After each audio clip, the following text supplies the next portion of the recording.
de la Tierra, que organiza el Centro de Geociencias de la UNAM. Vamos a comenzar con la última actividad del día de hoy. Me es un gusto recibir al doctor Marcos Adrián Ortega Guerrero, que nos va a dar una charla bastante interesante titulada Recuperando el ciclo del agua. El doctor Marcos Adrián Ortega Guerrero es egresado de la Facultad de Ingeniería de la UNAM como ingeniero geólogo, con estudios de maestría y doctorado en la Universidad de Waterloo, en Ontario, Canadá.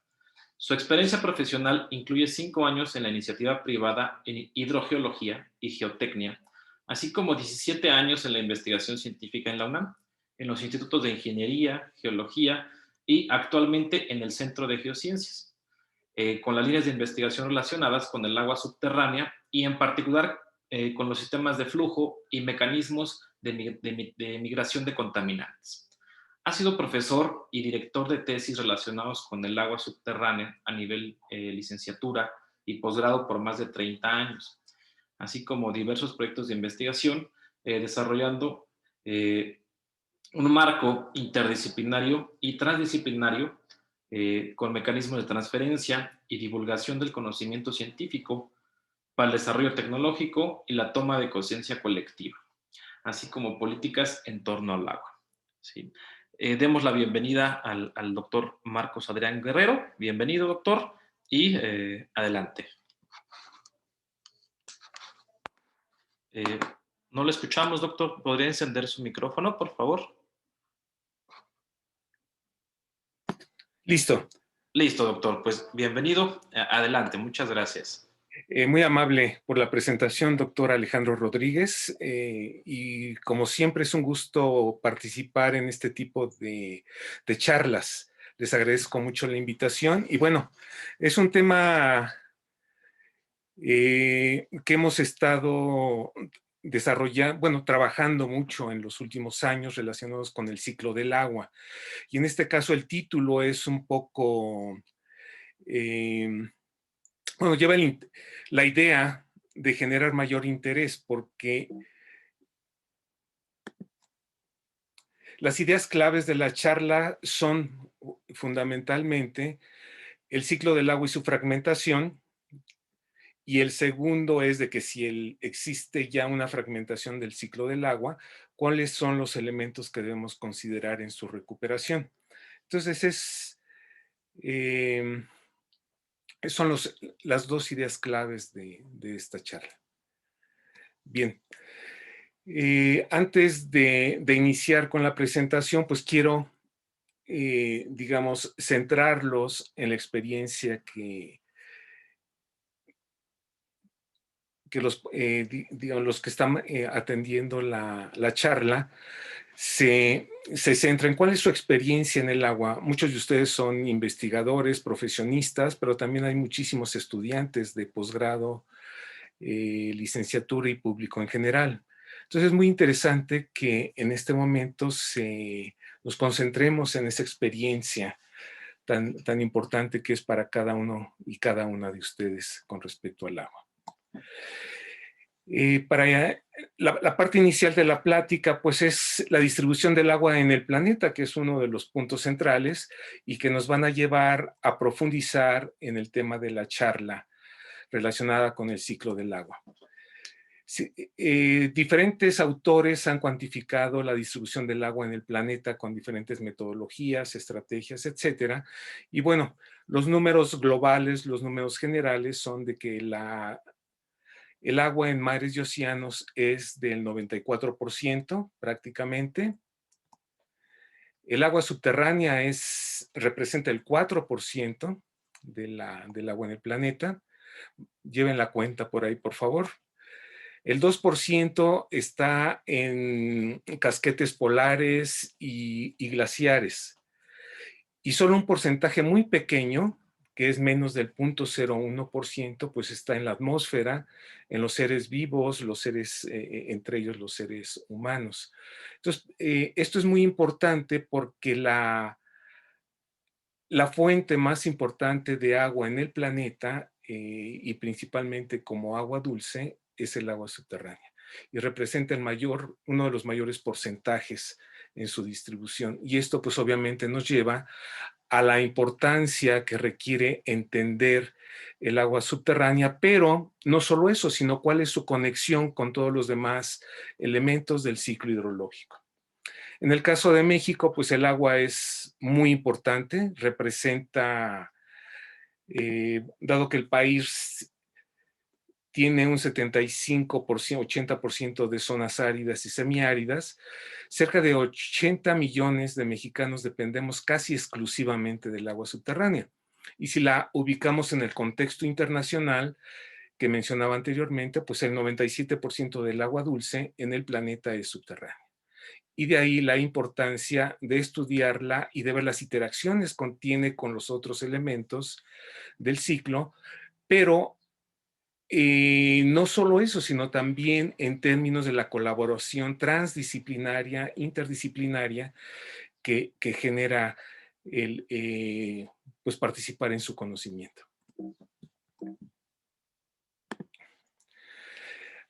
Esta es una tabla que muestra, disculpas que esté en inglés, la incorporé en último minuto porque consideré que era muy importante, es que el agua en sus diferentes estados, en los diferentes puntos donde se ubica, tiene un tiempo de residencia.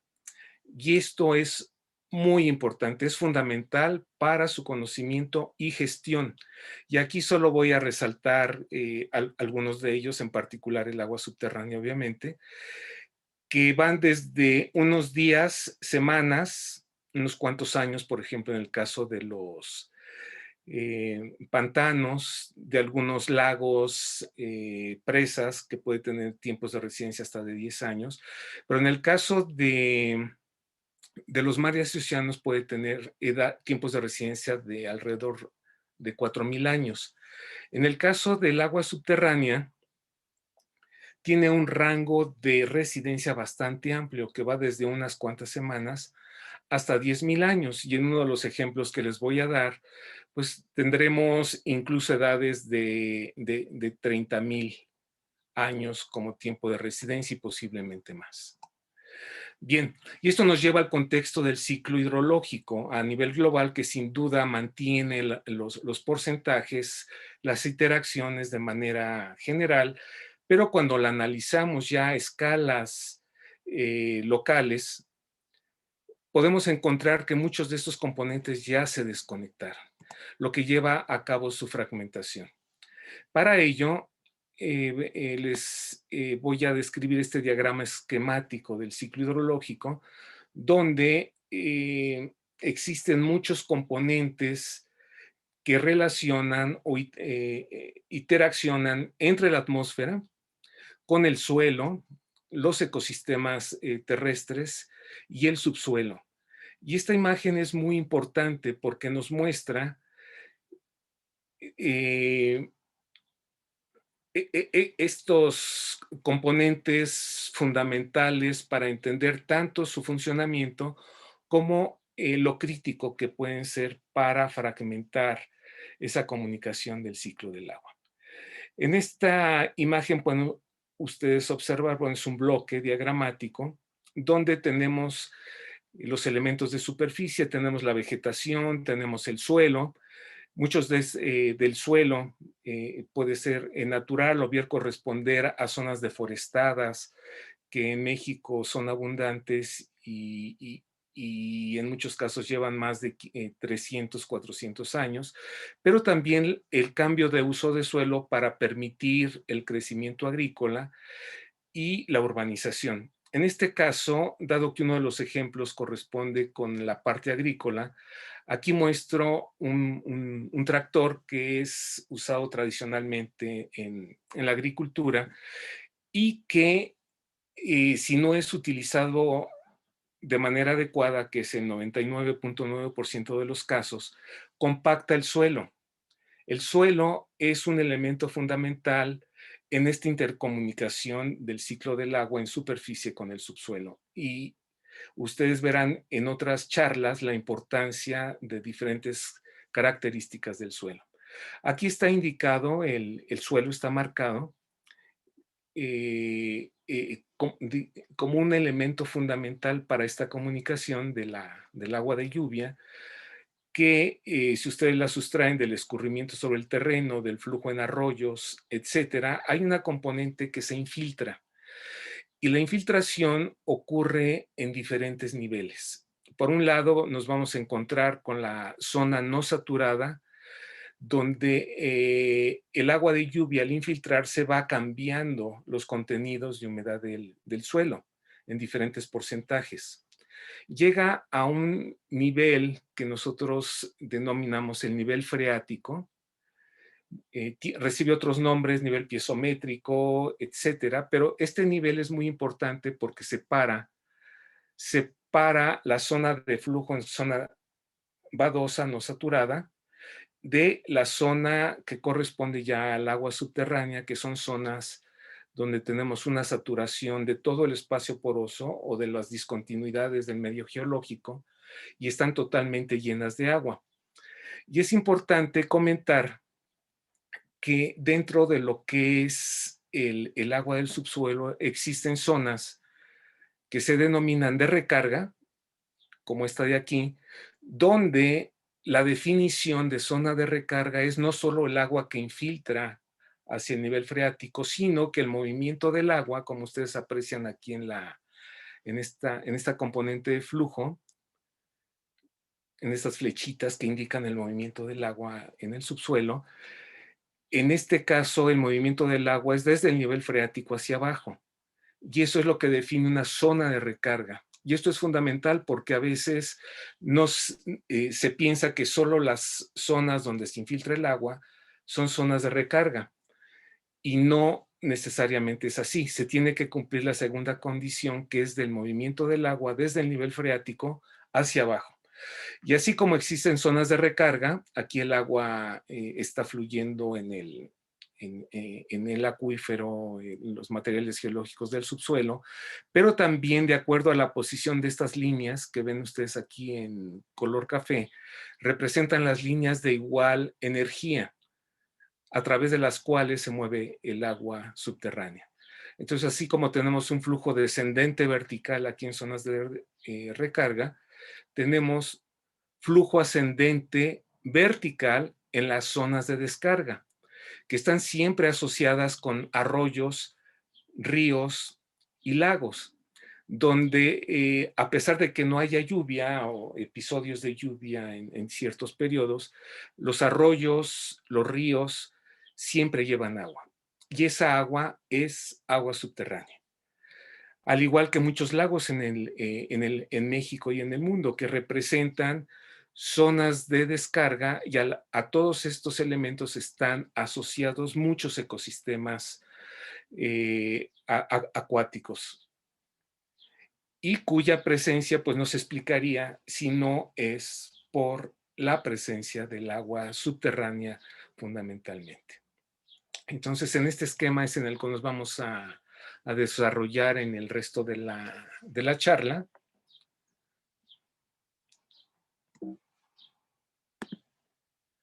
Y bueno, esta es una imagen digamos, del medio a través del cual se mueve el agua en el subsuelo, y vamos a poder diferenciar medios granulares, como el que tenemos aquí a la derecha, donde el agua subterránea se mueve a través de la zona no saturada, que sería esta de aquí, hasta llegar al nivel freático.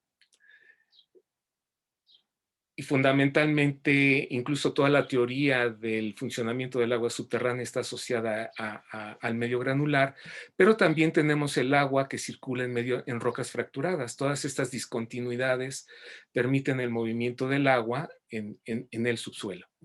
Y también tenemos otro tipo de acuíferos, que son los acuíferos kársticos, como sería el caso de Yucatán, la península de Yucatán, donde tenemos este tipo de escenarios, donde el agua se mueve a través de los espacios de desarrollo kárstico originalmente asociados con fracturas, y que progresivamente se van disolviendo esos carbonatos y desarrollando grandes cavernas con efectos de estalactitas, estalagmitas, en fin.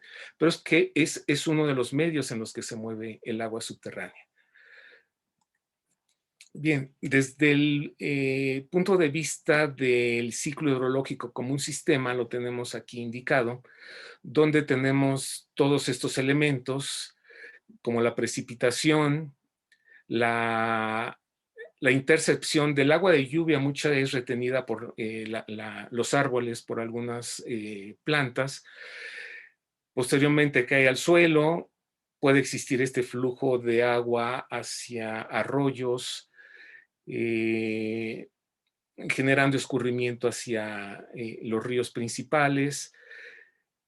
Otra componente es la infiltración, donde hay almacenamiento de humedad, como se indicaba en el diagrama anterior, perdón, la zona no saturada, de ahí se genera la aportación a la zona saturada, que permite también ese flujo base, que es la zona de descarga hacia arroyos, ríos, lagos. Y obviamente, pues la interacción con todos los ecosistemas a través de la evapotranspiración. Entonces, esto es, digamos, la integralidad del ciclo del agua, pero que requerimos conocer con mayor detalle, sobre todo porque México, en toda su parte central, alrededor de bueno, 50-75% de la extensión territorial, son zonas áridas y semiáridas. Entonces, entender todos estos comportamientos es fundamental.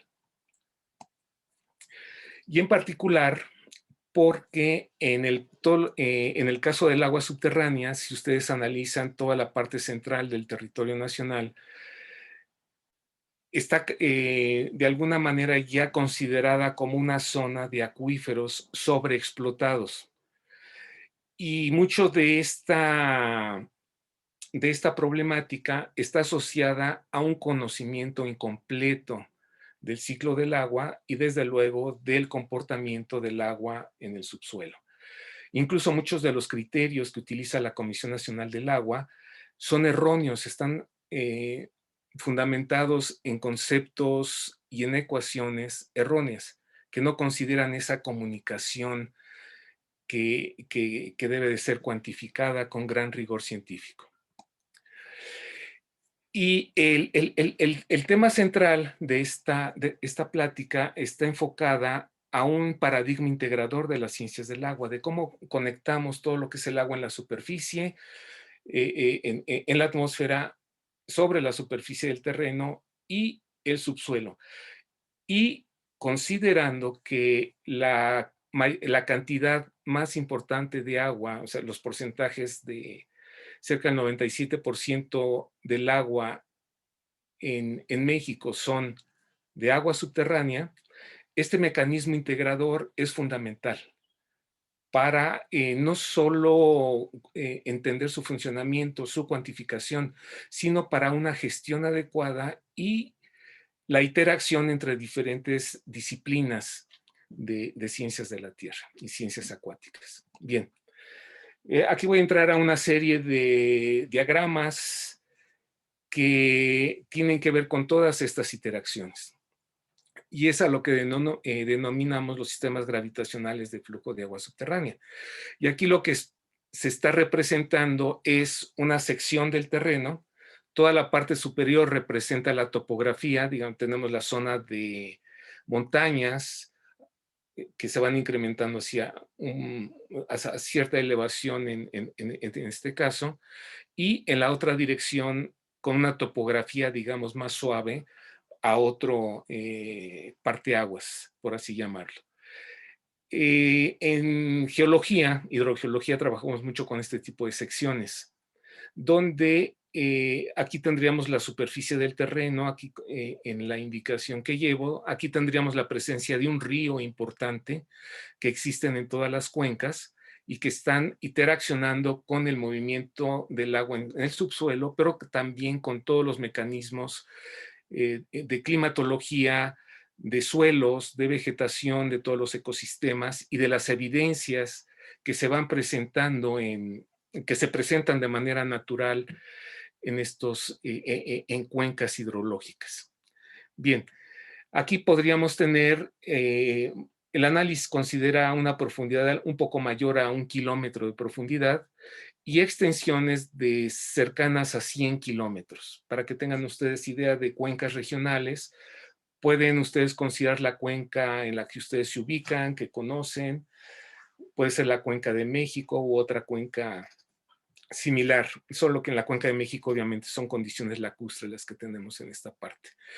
Y digamos, las ecuaciones que se tienen por aquí son solamente para mostrar ciertas condiciones de flujo o no flujo a través de ellas. Entonces vamos a descomponer todos estos elementos para que ustedes vean todos los conozcan, los diferenciemos todos ellos y la manera en que interactúan para formar todo este ciclo hidrológico y donde el agua del subsuelo, como les comentaba, es la que constituye un mayor porcentaje y tiempos de residencia muy amplios. Entonces vamos con la primera parte, que son los diferentes elementos que constituyen los sistemas gravitacionales de flujo de agua subterránea. Donde tendríamos el clima, que es la parte fundamental, lo que nos define la precipitación, la evaporación. El siguiente sería el relieve topográfico asociado a factores fundamentalmente de evolución geológica, de evolución tectónica.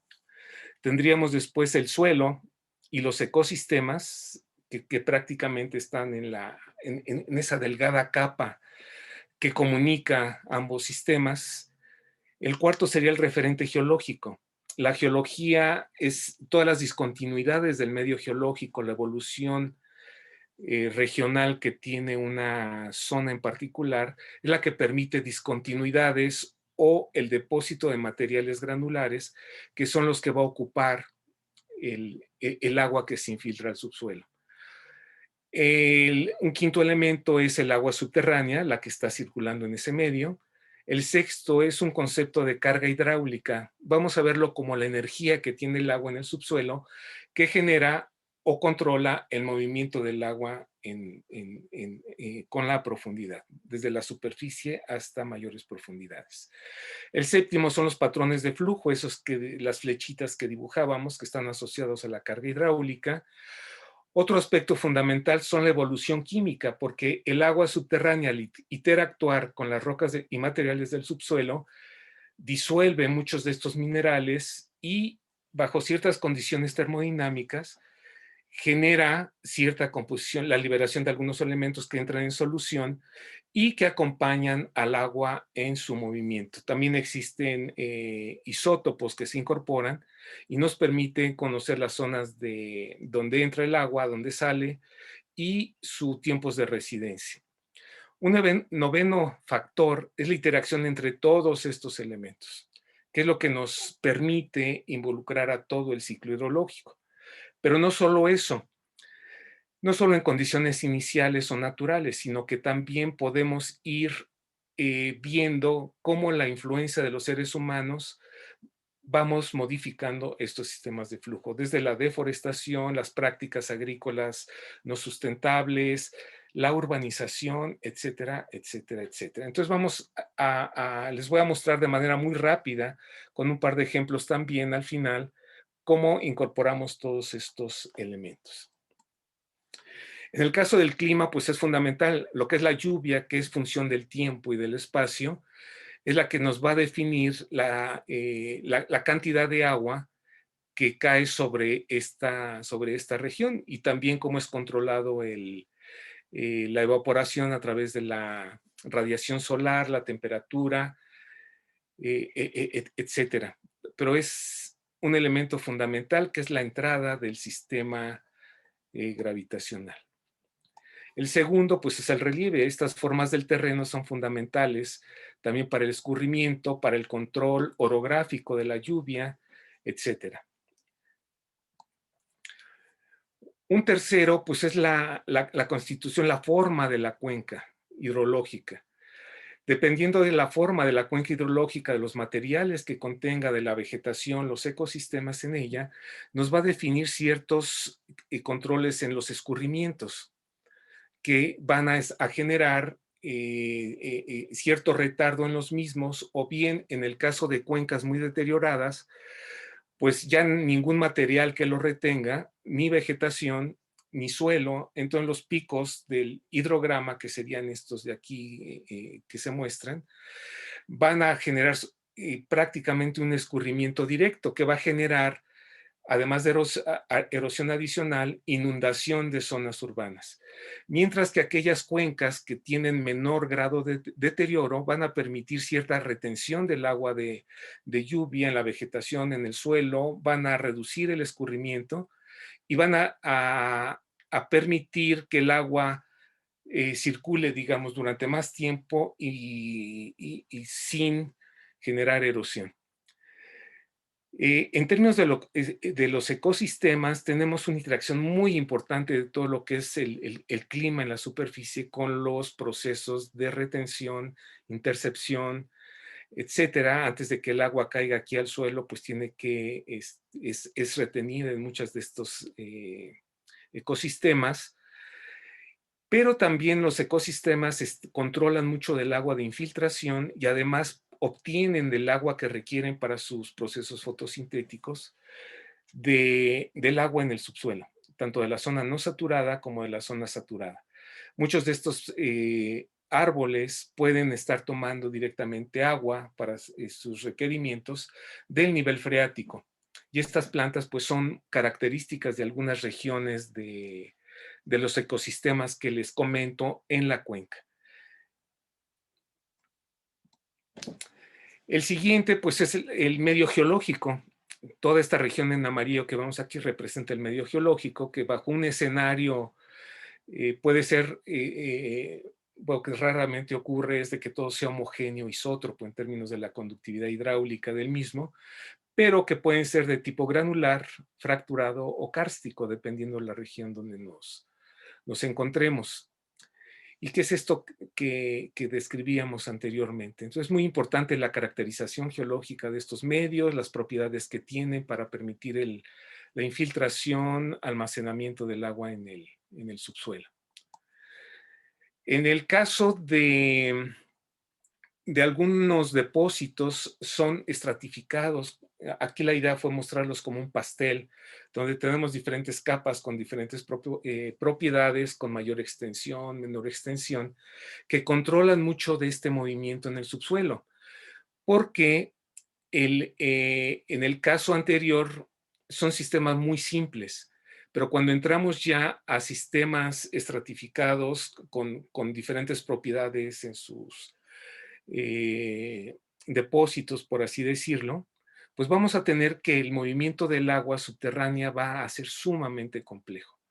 Y así como mostrábamos en una de las figuras iniciales, las líneas discontinuas aquí son las líneas de igual energía y las líneas de flujo a través de las cuales se movería el agua en condiciones totalmente saturadas son estas flechitas que vemos aquí. Esto, la presencia de un cuerpo geológico a cierta profundidad con cierta composición química nos puede generar incluso la descarga en estas regiones, la salida de agua formando pantanos, tal vez algún lago, etcétera, con ecosistemas muy particulares. Pero otra parte va a seguir su recorrido en el subsuelo hasta descargar en ríos importantes, con áreas de influencia de varios kilómetros.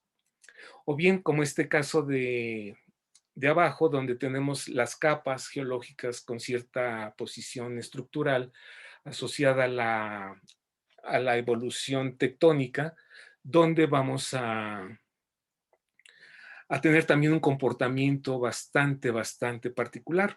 Los valores aquí de K que aparecen son contrastes en la facilidad con que ese medio geológico permite el movimiento del agua subterránea. Los valores mayores son rocas o medio granular que permite el flujo de mayor volumen de agua, mayor cantidad de agua, hasta 10 veces más que el anterior. Y en el caso de abajo es hasta 100 veces más esa capacidad de flujo que el que tenemos aquí con un valor de 1. Entonces, la geología es una pieza fundamental para entender todos estos sistemas. y que controlan obviamente su movimiento. En otros casos donde tenemos este tipo de topografía prácticamente plana, pues el movimiento del agua se da de manera poco compleja, por así decirlo, aunque los contrastes, por ejemplo, en este de aquí, que es de 1 a 10, si el contraste aumenta de 1 a 100, pues vamos a tener una distorsión de todas estas líneas de equipotenciales de igual energía con respecto al movimiento prácticamente de lo que es la capa más profunda. Y eso es fundamental porque si notan la diferencia de una con otra, en el caso de la segunda tenemos una zona de infiltración bastante extensa, a diferencia de la de arriba, que es mucho, mucho, muy local. Y estas condiciones tendremos aquí una zona de recarga prácticamente de la mitad del sistema, que si fueran 100 kilómetros tendríamos un control de recarga de 50 kilómetros prácticamente. Pero la descarga se daría hasta la parte final de ese sistema. Cuando son terrenos montañosos es sumamente sensible a ese relieve. Podemos tener zonas de recarga local y descargas también, recarga, descarga, recarga, descarga, donde vamos a encontrar una serie de ecosistemas muy importantes formados por manantiales, arroyos permanentes, ríos permanentes, etcétera, y que obviamente van a controlar también el movimiento del agua a mayores profundidades y en mayores longitudes. Entonces, la geología y sus propiedades se vuelven un concepto fundamental. Pasamos al agua subterránea, pues es la que está ocupando todo ese medio poroso, todas esas discontinuidades, cualquier espacio que esté disponible es ocupada por el agua subterránea. Y aquí también estoy marcando el suelo para mostrarles que esto puede ser, bueno, es 1 o 2 metros a veces de espesor, pero es fundamental para esta interacción. ¿Sí? Entonces, cuando se pierde ese suelo, se compacta por prácticas inadecuadas, pues ya se pierde esta relación también con el agua subterránea. La energía que tiene el agua en el subsuelo es fundamental, no es una energía aleatoria, sino que está condicionada por todos los puntos que comenté anteriormente. Y en este caso solo marco, digamos, les damos valores, por así decirlo, para que ustedes vean cómo estas líneas de igual energía, en este caso 2600, representa la elevación con respecto al nivel del mar. Aquí en este punto serían las 2.600 metros sobre el nivel del mar. Y la línea, la energía que tiene en el subsuelo para esa misma, digamos, la misma carga hidráulica. Esta sería 2.500, 2.400, 2.300, 2.200. Vean aquí esta línea de igual energía en la parte más baja de la cuenca. Y posteriormente pues van aumentando también estas líneas de cargas hidráulicas y tener este incluso comportamiento en algunas partes de la cuenca, sobre todo en las partes bajas intermontanas. Entonces el agua se va a mover de las zonas de mayor energía a las zonas de menor energía, pero establecidas por estas líneas de igual carga hidráulica y que obviamente se tienen que medir. Y ahí es donde vienen todos estos criterios de mala gestión del agua, porque muchas de ellas no se miden. Y las líneas de flujo, pues lo que definen es el movimiento del agua desde las zonas de mayor energía a las zonas de menor energía. En este caso tenemos diferentes líneas de flujo que son, podríamos establecer miles de líneas de flujo, pero para fines prácticos obviamente se diferencian grupos jerárquicos y en este caso tenemos que en algunas zonas montañosas se generan líneas como esta de aquí, donde el agua tiene un recorrido corto, desde la zona de recarga hasta la zona de descarga, que en esta zona de descarga sería la convergencia de varias líneas de flujo, donde vamos a tener ecosistemas muy, muy particulares.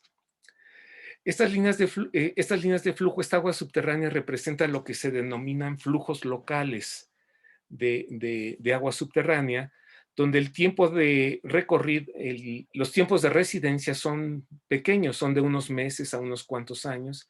Este sería de semanas, algunos meses, tal vez años, está de acá abajo, y así sucesivamente.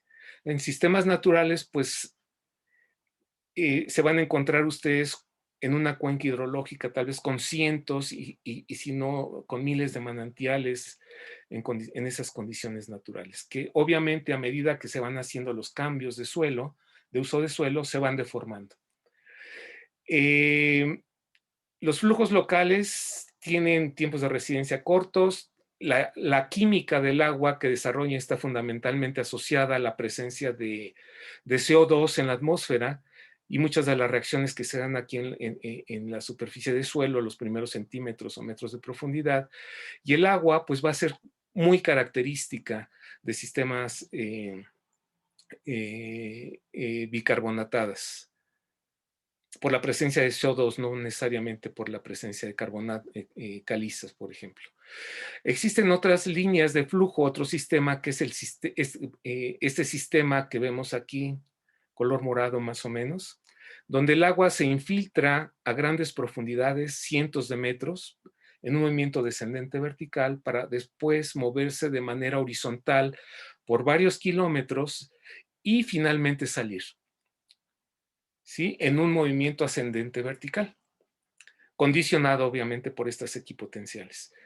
Y aquí pues vamos a tener ríos, vamos a tener zonas muy amplias, dependiendo también de la topografía, donde vamos a tener muchísimos ecosistemas asociados a esta zona de descarga. El nivel freático va a ser muy somero, posiblemente nos encontremos con lagos importantes, y esta agua que sale aquí a los ríos va a ser agua que va a estar fluyendo, le va a dar vida a ese río durante todo el año, ¿sí? A diferencia ya de los que vamos a ver más adelante, cuando los ríos desaparecen, la recuperación no es de arriba hacia abajo, sino debe ser de abajo hacia arriba, que es uno de los criterios que de alguna manera quiero señalar en este tipo de procesos. Bueno, esta agua que viaja cientos de metros de profundidad y hace recorridos de muchos kilómetros, interactúa con los materiales del subsuelo a lo largo de cientos o miles de años, ¿sí? El movimiento del agua durante su recorrido puede alcanzar miles de años.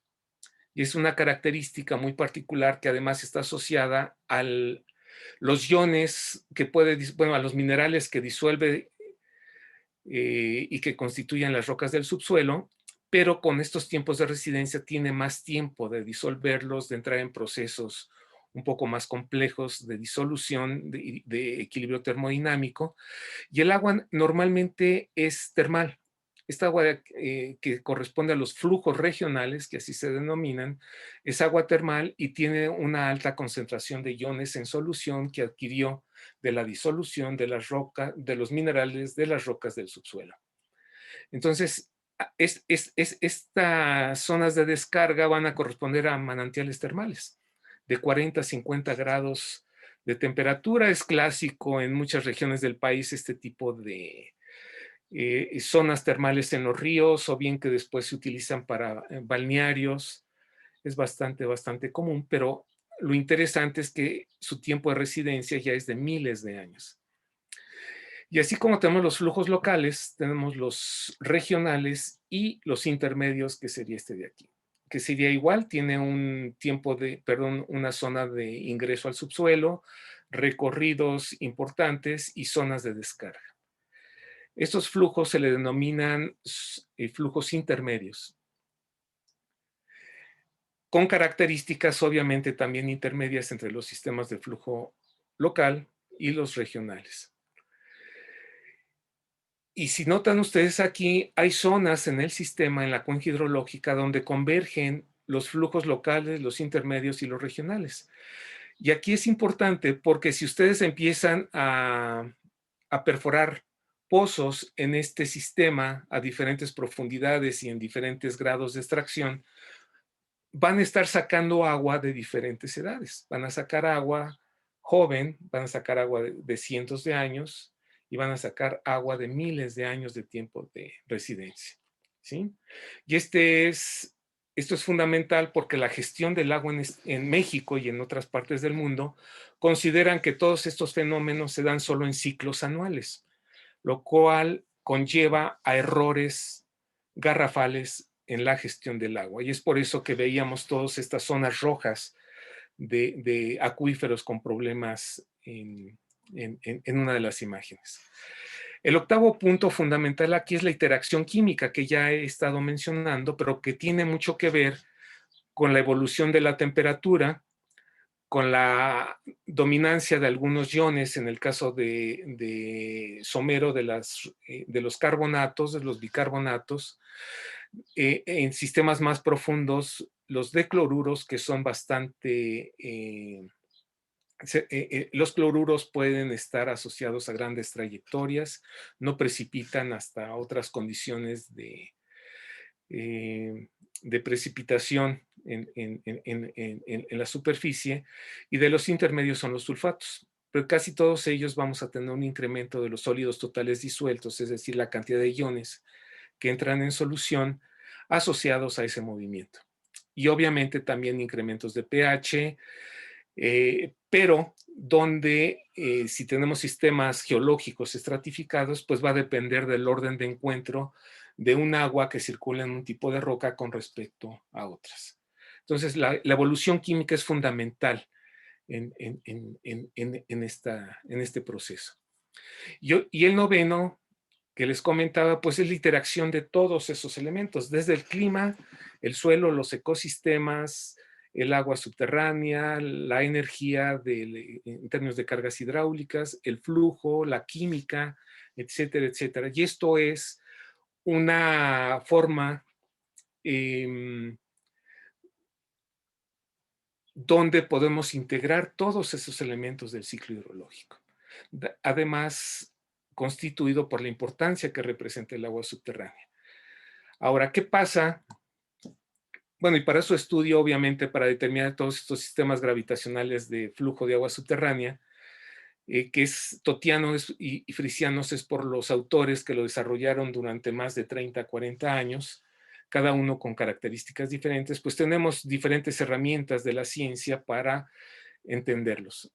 Y aquí pues entra la química, isotopía, la perforación de pozos, modelos matemáticos, comportamiento de zona saturada, no saturada, la hidráulica, flujo y transporte de iones en solución.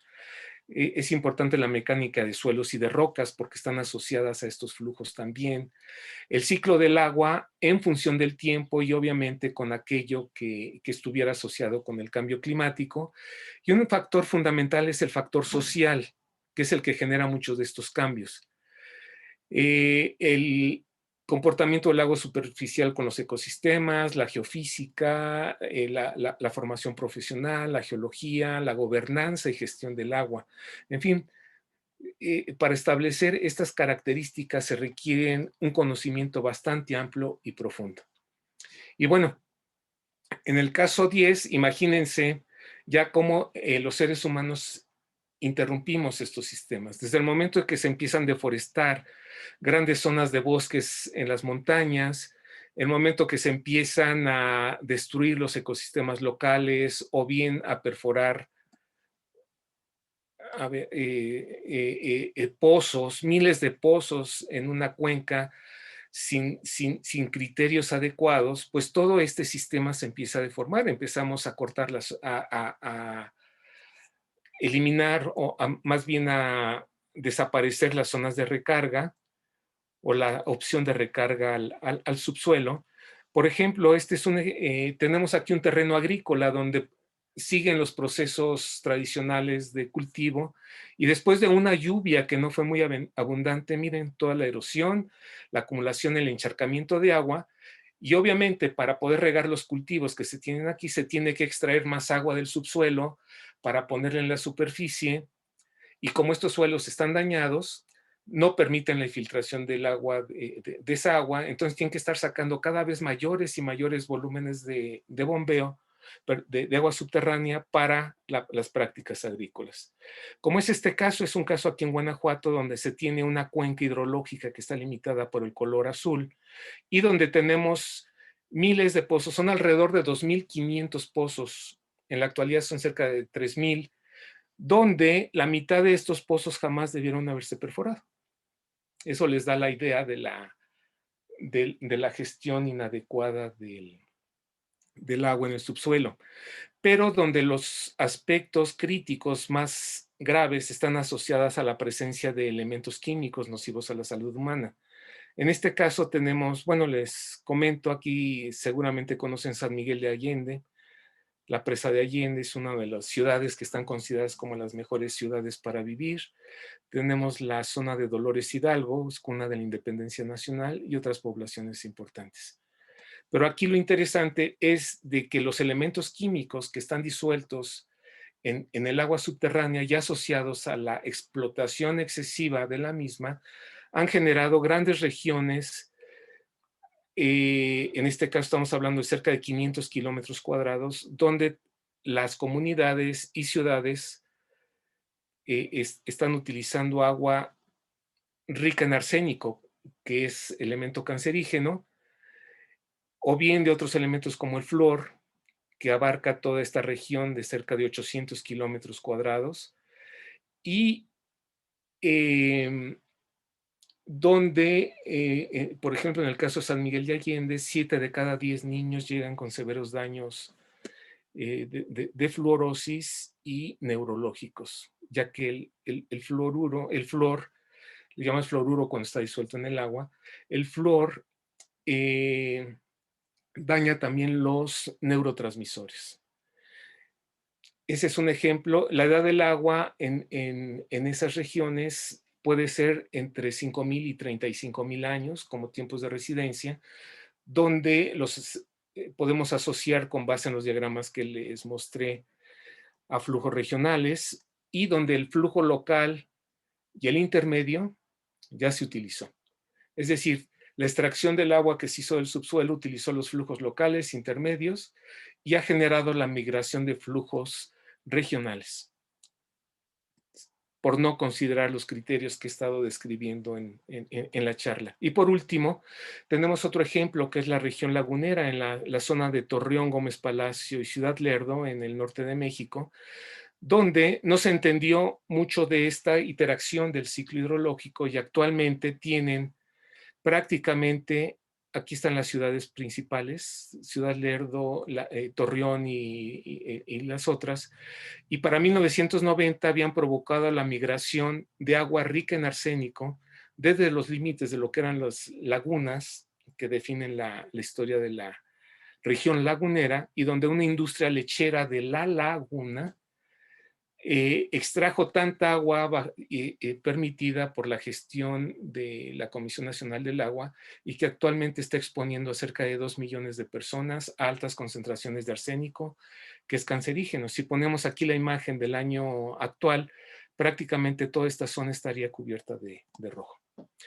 Entonces, con esto, creo que existen evidencias donde podemos afirmar que se ha interrumpido el ciclo del agua en algunas regiones, no solo de México, también del mundo, y que ahora tenemos el reto de cómo resolver mucha de esta problemática que hemos causado a lo largo de unos cuantos años y que está perjudicando bajo estos criterios erróneos a millones de personas por lo pronto en el país, ¿sí? Muchos de ellos niños, jóvenes, como muchos de ustedes. Entonces, con esto creo que termino la plática. No sé, quedarían alrededor de 10 minutos.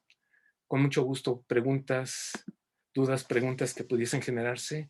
Estoy listo para ellas. ¿Qué tal, doctor? Pues muchísimas gracias. La plática de verdad que fue muy ilustrativa. Nos hace ver muchas condiciones acuíferas en muchos entornos, sobre todo aquí en la región, en el Bajío, que es preocupante. Hay tiempo, sí, para algunas preguntas. Ya hay algunas en el chat. Si me permite, se las comparto. Por favor. Perla Díaz Sámano pregunta, ¿qué hacer entonces con la acidificación del agua en las partes altas por la explosión de un volcán? ¿Cuáles serían sus repercusiones en los seres vivos? Ah, debido a la acidificación. Bueno, ahí sin duda durante la actividad volcánica, yo no soy el especialista para decirlo, pero sí hay muchos colegas ahí en el Centro de Geociencias y en Geología que podrían platicar de cómo se comporta el pH en estas regiones de actividad volcánica.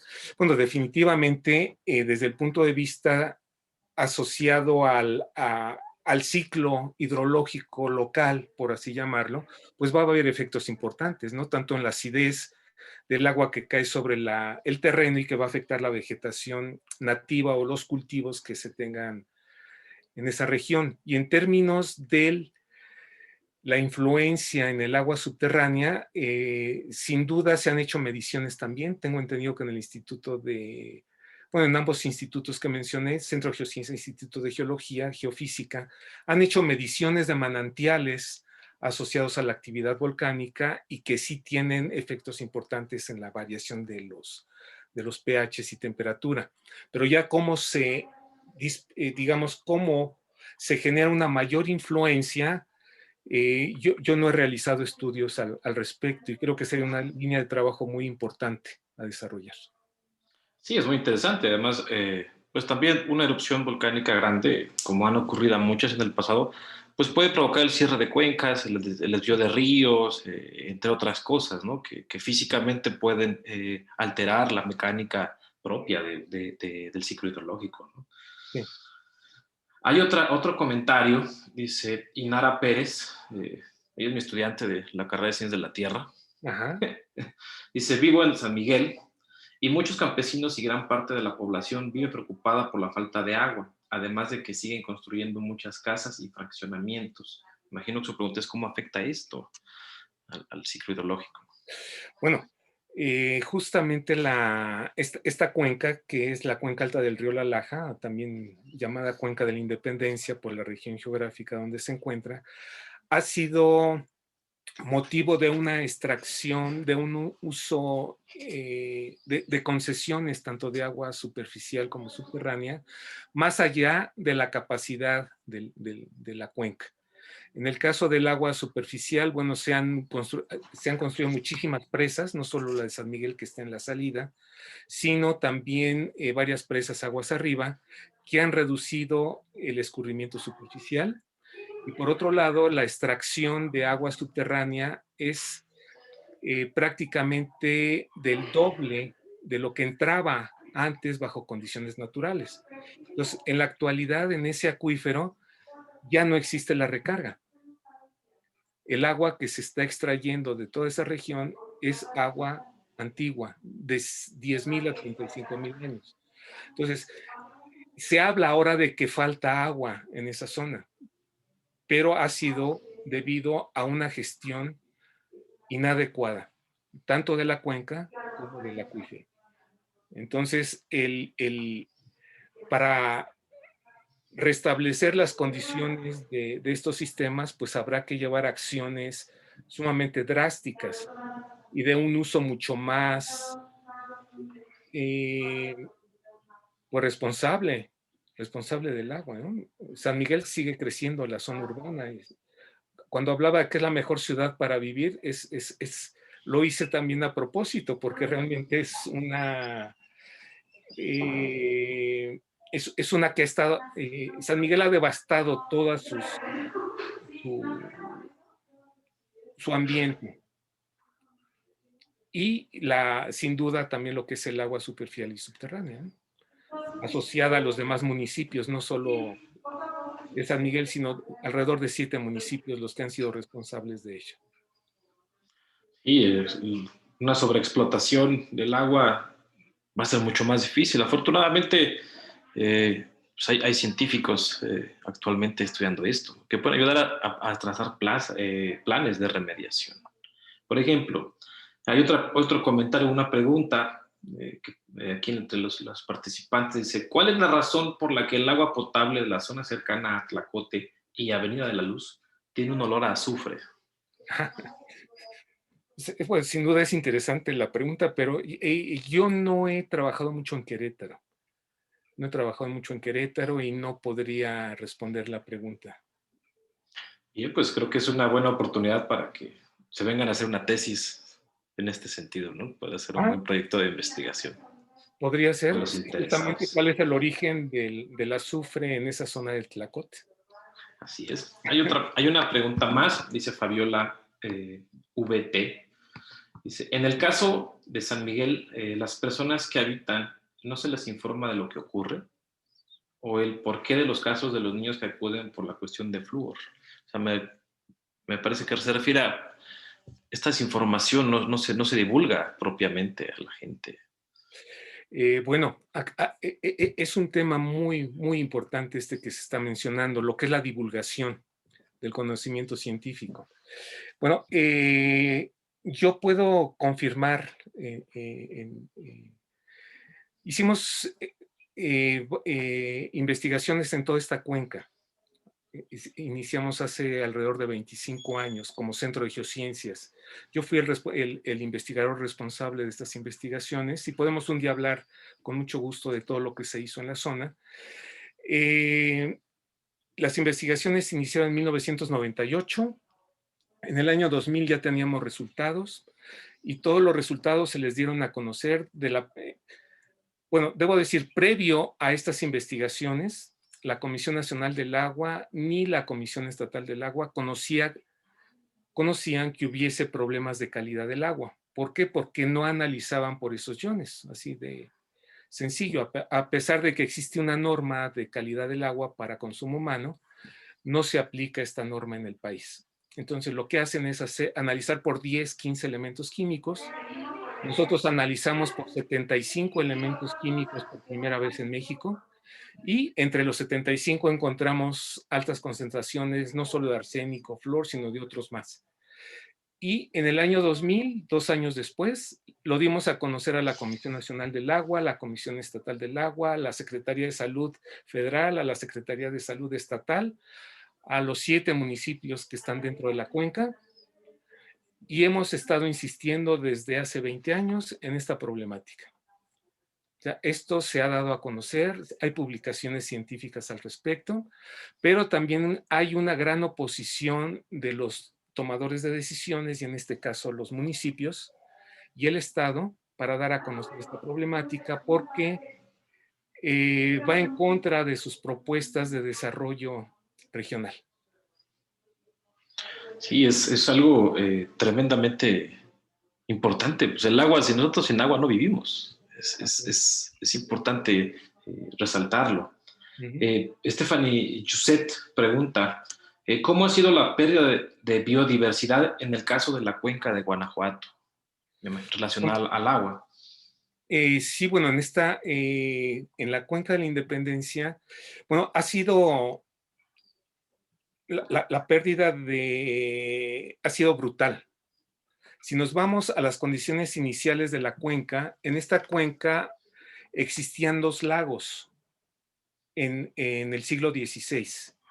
Estos 2 lagos mostraban una extensión de alrededor de 100 kilómetros cuadrados. Imagínense lagos de 100 kilómetros cuadrados en esta región, que ahora dicen que no tiene agua. Bueno, estaban controlados por bordos que construyeron los chichimecas, era la laguna madre, Huaguenandé, y la Curinitz, era otra laguna que también se controlaba, similar a lo que hacían los aztecas ahí en la Cuenca de México, donde ponían bordos en zonas estratégicas, obviamente, del sistema hidrológico, y obviamente estaba lleno de ecosistemas acuáticos, que abundaban no solo en esa zona, sino porque además el acuífero estaba lleno. ¿Sí? El acuífero estaba lleno y por tal motivo existían ecosistemas fácilmente en un área cercana a los 1000 kilómetros cuadrados. Cuando se empieza a drenar la cuenca para dar paso a la agricultura, empiezan a desaparecer todas esas humedales y posteriormente con el incremento, bueno, con la perforación de pozos que se incrementó de manera exponencial en los últimos 50 años, pues el nivel freático fue descendiendo, desaparecieron todos los sistemas locales y los intermedios. Entonces estamos hablando de más de 1000 kilómetros cuadrados que se destruyeron en su totalidad y que ahora tenemos, bueno, las condiciones que se conocen, ¿no? Como una extensión del semiárido mexicano, pero que en condiciones naturales era una zona muy, muy importante de interacción del agua con muchos organismos, bueno, con los ecosistemas, ¿no? El mismo río La Laja era muy abundante. Llevaba todavía para el año 1960, 1970, llevaba permanentemente agua y en volúmenes importantes. Fue por eso que construyeron la presa de Allende para alimentar un distrito de riego aguas abajo. Y en la actualidad, bueno, desde hace alrededor de 10, 20 años, ese río ya no lleva agua. Simplemente lleva en la época de lluvias, pero es el pico de lluvia nada más, el pico de escurrimiento. Entonces, todo lo demás se destruyó. Y el reto ahora es justamente cómo cambiar toda esa mentalidad, sobre todo de los que son responsables de los municipios, para restablecer ciertas condiciones de estos ecosistemas. Si hablamos que ahora el agua que se extrae de esa zona es el agua que tiene tiempos de resistencia de 10,000 a 35,000 años, y el agua más joven a esas edades ya se utilizó, pues se está haciendo mucho trabajo científico para ver cuáles serían las formas de restaurar estos ecosistemas perdidos. Muy bien, pues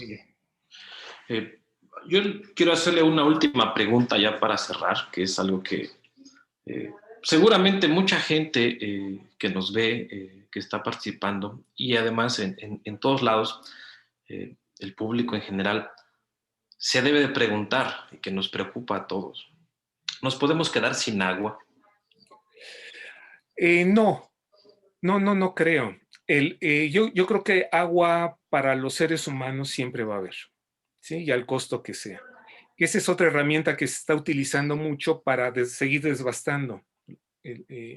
¿Por qué? Porque hay muchas metodologías para limpiar el agua de contaminantes, etcétera, etcétera. Pero agua para beber siempre va a haber. Y esto es importante porque una de las estrategias ahora es hacerle creer a la gente que se va a acabar el agua.